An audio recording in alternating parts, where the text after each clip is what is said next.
வணக்கம் நண்பர்களே. தூய்மை பணியாளர்கள் போராட்டத்திற்கு சம்பந்தப்பட்ட துறையினுடைய அமைச்சர் KN நேரு வராமல் சேகர் பாபு ஏன் இதில் தலையிட்டார்?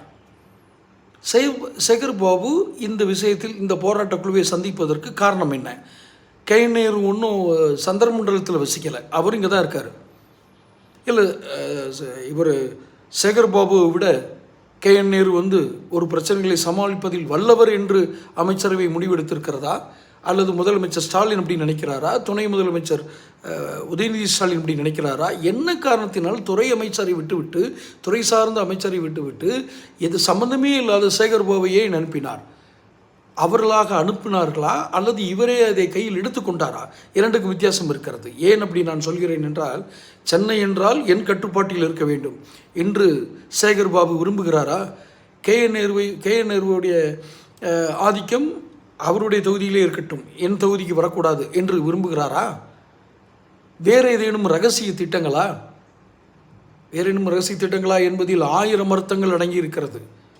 ஒரு துறை சார்ந்த பணியில் அந்த கட்சியில் உள்ள அமைச்சர்களுக்கும் அதிகாரிகளுக்கும் பணம் போகாமல் இருக்குமா? இது ஒன்றும் பரம ரகசியம் இல்லை. எந்த ஆட்சி வந்தாலும் இது நடக்கும். அதில் ஏதும் பிரச்சனையினால் இவர் KN நேருவை மிஞ்சி இவர் இந்த வேலையை பார்த்துட்ருக்காரா சேகர் பாபு? ஏன் சேகர் பாபு தலையிட வேண்டும்? மிரட்டும் துணியில் தொழிலாளர்களை மிரட்ட வேண்டும். சம்பந்தமே இல்லாமல் இந்த போராட்டத்தில் கலந்து முதிர்ச்சியற்ற போக்கினால் மேலும் மேலும் இதை ஏன் ஆபத்தான விளைவுகளுக்குள் கொண்டு செல்ல வேண்டும்?